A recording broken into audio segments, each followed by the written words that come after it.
Tradecraft. Within weeks of getting Einstein's letter, President Roosevelt formed the Uranium Committee, a group of military leaders and scientists. Their goal was to figure out the basics of how an atomic bomb might work and what materials would be needed. The project got off to a slow start. 16 different teams were spread out around the country. They began with a budget of just $6,000. And alarmed Einstein sent a second letter to President Roosevelt. Since the outbreak of war, interest in uranium has intensified in Germany, Einstein warned. I have now learned that research there is being carried out in great secrecy. The race to build the atomic bomb was on. Just about the last person anyone to expect to be involved was Harry Gold. When World War II began, Gold was a 28-year-old chemist living with his parents and younger brother in a working-class Philadelphia neighborhood. He stood 5'6" with thick black hair and a soft, round face. Friends described him as shy, smart, and always ready to help anyone who asked. He was the kind of guy who seemed to blend in with the background, who could come and go from a room without being noticed. You'd never in a million years believe this guy was a spy, one neighbor later said. And yet Harry Gold was about to become a major player in what FBI Director J. Edgar Hoover would call the crime of the century. It all began one snowy night in February 1933 in the depths of the Great Depression. Like millions of Americans, Gold had been laid off from his job. His family was way behind on rent and facing eviction from their apartment. One night, after another hopeless job search, Gold was resting at home when a friend came racing through the door. The friend explained that a guy he knew, Tom Black, was leaving his job at a soap factory in Jersey City. Black could arrange to get Gold the job if Gold was willing to move to New Jersey.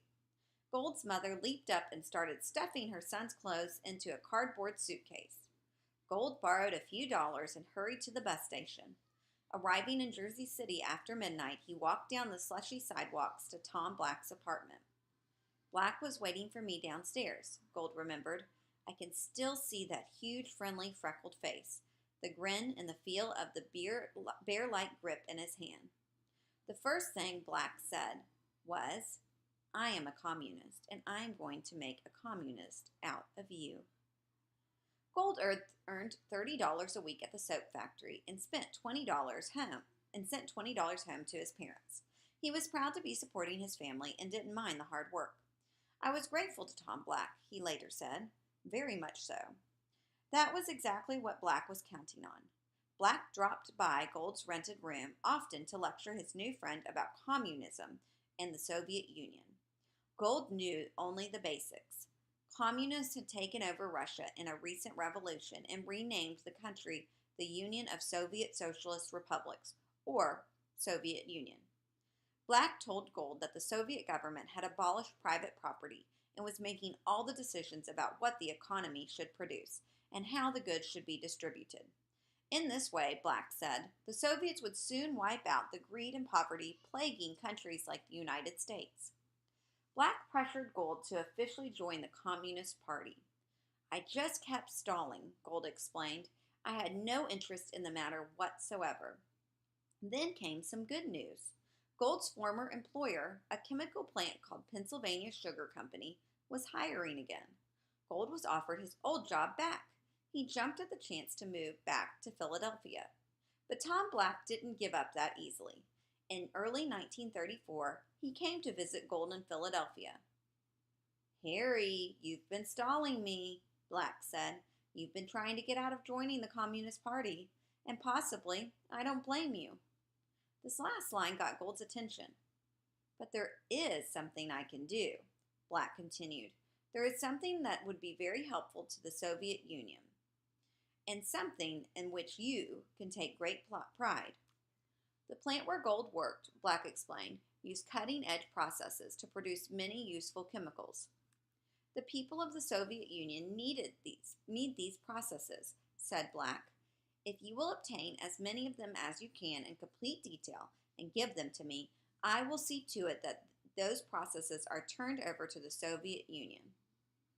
Gold took a long moment before saying, "I'll think it over."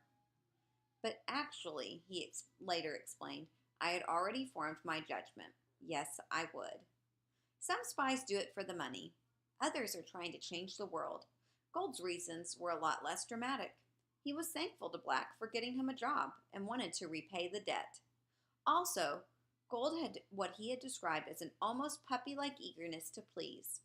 Here was a chance to do something nice for Black and help the Soviet people. The chemical processes Black wanted didn't seem so secret, and if the information could really help the Soviets build a better society, why not share it? Who would it hurt? And that, said Gold, is how I began. Gold started sneaking documents out of his lab, plans and formulas for making industrial chemicals. Every few weeks he'd travel to New York City to meet with a Soviet contact. Gold only knew these men by fake first names. He'd hand over his stash of stolen documents, then hang around a copy shop while the papers were copied. He got the papers back, rode to Philadelphia, and returned the documents before anyone noticed they were missing. By the time World War II began, Gold had given the Soviets every bit of useful information the Pennsylvania Sugar Company had in its files. He was tired of the long trips to New York, the constant lies to his family. Besides, Gold was starting to realize that the Soviet Union was hardly the workers' paradise Tom Black had described. In fact, it was a police state ruthlessly run by Joseph Stalin, a dictator who was arrested and who executed his political rivals, just like Hitler. Equally disturbing to Gold was the news that just days before the war started, Stalin and Hitler had signed a special pact, agreeing not to fight each other. Why would Stalin make a deal with the devil? Gold wondered. He was convinced it was time to leave his secret life behind. The Soviets had different ideas. Gold's Soviet contact, known to Gold only as Fred, told Gold to get a job at a weapons factory, someplace with technology worth stealing. And Fred wanted Gold to start recruiting other spies with technical knowledge. "I'm giving you orders," Fred shouted. When Gold hesitated, Fred went further. Should Gold ever get the idea of walking away from the Soviets, Fred assured Gold that his boss would get an anonymous note about all about Gold's illegal activities. "You'll be finished," Fred shouted, "and don't think we will hesitate to do this." Life improved a bit under Gold's next Soviet contact, a man Gold knew as Sam. During long walks along New York City streets, Sam gave Gold a basic education in tradecraft, the art and science of spying. Gold was taught never to use his real name when doing secret work, never to share his address. He learned to sit at booths in restaurants because they kept him more hidden than tables. On the subway, he sat right next to the doors. If he was being tailed, he could wait for a stop, let the doors begin to close, and then leap up and jump out as the door shut behind him. Gold was never to attend communist meetings, never to read communist papers, never to express even the slightest interest in the Soviet Union. The main rule was this: present the appearance of a normal American. Gold enjoyed these talks and even felt comfortable enough to bring up his concerns about the Soviet Union, including Stalin's treaty with Adolf Hitler. "What the hell?" Gold asked. "Look, you fool," Sam said, laughing. "What the Soviet Union needs more than anything in the world is time. Precious time." Stalin had no intention of keeping the agreement, Sam said, but the deal gave the Soviets time to build up their military strength. "And when the proper hour comes, you'll see, we'll sweep over Germany and Hitler like nothing ever imagined." While Gold and Sam strolled in New York, Adolf Hitler was on the move in Europe. German forces captured Norway and Denmark in April 1940 and then turned against France, the Netherlands, and Belgium, forcing all three to surrender within a month. German bombs pounded British cities night after night. Great Britain stood alone in the war against Hitler. The United States rushed weapons to the British, but stayed out of the fighting. Gold continued bringing Sam documents from his company files, but both knew the stuff was of little value. And in early 1941, Gold got some welcome news from Sam. They had decided to drop me entirely. Gold was relieved to have his life back. He even began dreaming of starting a family of his own. It was too good to be true. Stalin may have intended to break his treaty with Hitler, but Hitler beat Stalin to the punch. In June 1941, the German dictator launched a 4 million man invasion force across the Soviet border. The German blitzkrieg drove deep into Soviet territory, capturing millions of soldiers and quickly approaching the Soviet capital of Moscow. Sam called gold. The Soviets wanted him back. It was not a request. The Soviets had spies inside various factories, Americans who were willing to secretly share information with the Russians in exchange for cash. Gold's new job was to act as a courier. He began taking long bus rides across New York State, picking up files in Syracuse, Rochester, and Buffalo. He was sent to Tennessee to get a sample of a new kind of explosive. He brought everything back to New York City and delivered it to Sam. Sam's real name was Semyon Semyonov. A 30-year-old engineer with a degree from Massachusetts Institute of Technology, Semyonov worked for a Soviet trading company based in New York.